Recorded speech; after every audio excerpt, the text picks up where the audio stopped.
ಅರಸು ಹಿಂದುಳಿದ ದೀನದಲಿತರಿಗೆ ಭೂ ಸುಧಾರಣೆ ಕಾಯ್ದೆ ತಂದವರು ಸಹಾಯಕ ಆಯುಕ್ತ ಬಸವಣ್ಣಪ್ಪ ಲೆಂಗಸೂರು.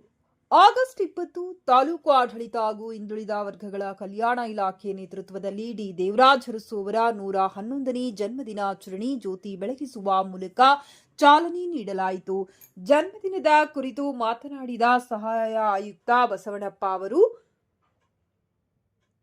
ರಾಜ್ಯ ಕಂಡ ಧೀಮಂತ ರಾಜಕೀಯ ನಾಯಕರು, ಹಿಂದುಳಿದ ಶೋಷಿತರ ದಲಿತರ ಧ್ವನಿಯಾಗಿ ನಿಂತವರು, ಸದಾ ತಮ್ಮ ಅಧಿಕಾರ ಅವಧಿಯುದ್ದಕ್ಕೂ ಅಹಿಂದ ಪರವಾಗಿ ನಿಂತಿರುವ ನಾಯಕರು. 70ರ ದಶಕದಲ್ಲಿ ಬಡವರಿಗೆ ಹೂಳುವವನೇ ಭೂ ಒಡೆಯ ಎಂಬ ಕಾಯ್ದೆಯನ್ನ ಜಾರಿಗೆ ತಂದವರು, ತಮ್ಮದೇ ಜಮೀನು ಬಿಟ್ಟುಕೊಟ್ಟ ಮಹಾನಾಯಕ ಅರಸರು ಎಂದರು. ಇನ್ನೋರ್ವ ಅತಿಥಿಗಳು ಭೂಪನಗೌಡರು ಮಾತನಾಡಿ, ಅರಸು ಅವರು 6 ಬಾರಿ ಸತತವಾಗಿ ಶಾಸಕರಾಗಿ ಆಯ್ಕೆಯಾದ ಮೊದಲ ಮುಖ್ಯಮಂತ್ರಿ ಭೂ ಸುಧಾರಣೆ ಕಾಯ್ದೆ ತಂದು ಒಟ್ಟು 21 ಲಕ್ಷ ಎಕರೆಯನ್ನು 4 ಲಕ್ಷ ಜನರಿಗೆ ಹಂಚಿದರು. ಹಾಗೂ ಹಿಂದುಳಿದ ವರ್ಗಗಳಿಗೆ, ದಲಿತರಿಗೆ, ಶಾಲಾ ವಿದ್ಯಾರ್ಥಿಗಳಿಗೆ ವಸತಿ ನಿಲಯಗಳು ನಿರ್ಮಿಸಿದ ದಾಖಲೆ ಡಿ ದೇವರಾಜ್ ಅರಸು ಅವರಿಗೆ ಸಲ್ಲುತ್ತದೆ. ಹಾಗೆ ಅಧಿಕಾರಕ್ಕಾಗಿ ಯಾವತ್ತೂ ರಾಜಿ ಮಾಡಿಕೊಂಡವರಲ್ಲ, ಸದಾ ಸಮಾಜ ಸೇವೆಯೇ ಅವರ ಗುರಿ ಹೊಂದಿದವರು ಎಂದರು. ವಿಶೇಷವಾಗಿ ಹಿಂದುಳಿದ ವರ್ಗಗಳ ಇಲಾಖೆಯ ವತಿಯಿಂದ ಅರಸು ಜಯಂತಿ ಆಚರಣೆಗಾಗಿ ವಸತಿ ನಿಲಯದ ಮಕ್ಕಳನ್ನ ತ್ರಿಚಕ್ರ ಗೂಡ್ಸ್ ಆಟೋದಲ್ಲಿ ಸುಮಾರು 30ಕ್ಕೂ ಅಧಿಕ ಮಕ್ಕಳನ್ನ ಕರೆತಂದರು. ಒಂದೇ ಆಟೋದಲ್ಲಿ ಈ ರೀತಿಯಾಗಿ ಒತ್ತಡಲ್ಲಿ ಮಕ್ಕಳನ್ನ ಕರೆತಂದು ಅಪಘಾತವಾದರೆ ಹೊಣೆಯಾರು? ಅದು ಗೂಡ್ಸ್ ಆಟೋದಲ್ಲಿ ಮಕ್ಕಳ ಪ್ರಾಣದ ಕಿಮ್ಮತ್ತು ಇಲ್ಲವೇ ಅಧಿಕಾರಿಗಳ ನಿರ್ಲಕ್ಷ್ಯ ತೋರುತ್ತದೆ.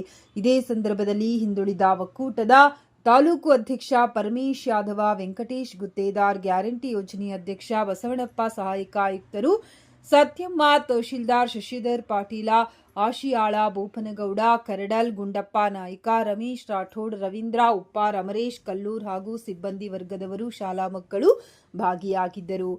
ವರದಿಗಾರರು ಬಿ ಚಂದ್ರಕಾಂತ್ ಅಂಗಡಿ, ಕಿಷ್ಕಿಂದ ನ್ಯೂಸ್, ಲಿಂಗಸೂರು.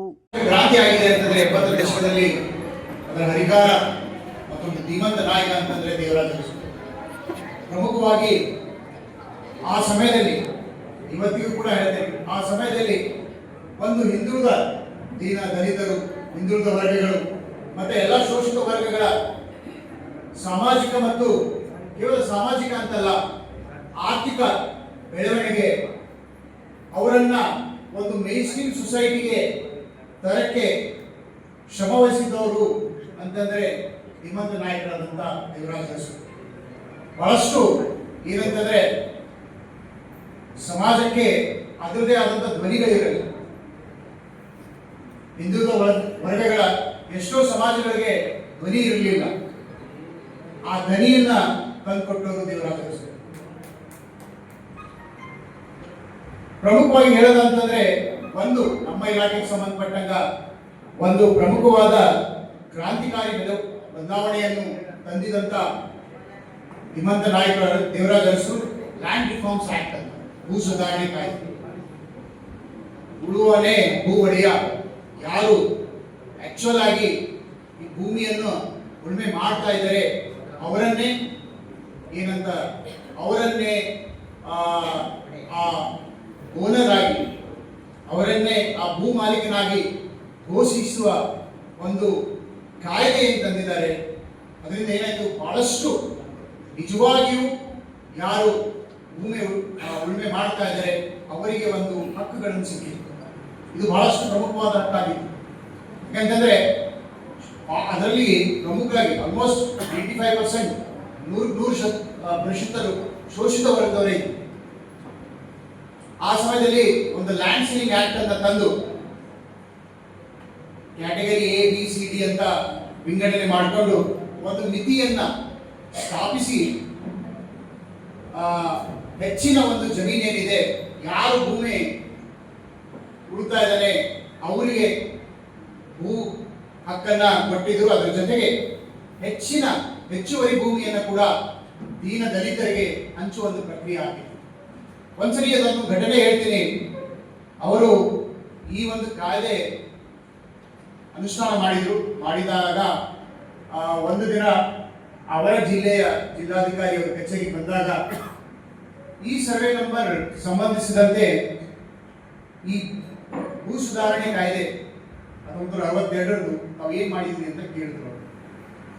ಅವರು ಚೆಕ್ ಮಾಡಿ ನೋಡಿದ್ರು, ಇಲ್ಲ ಸರ್ ಇದು ಹೆಚ್ಚುವರಿ ಆಗ್ತಾ ಇದೆ ಭೂಮಿ ಅಂತ.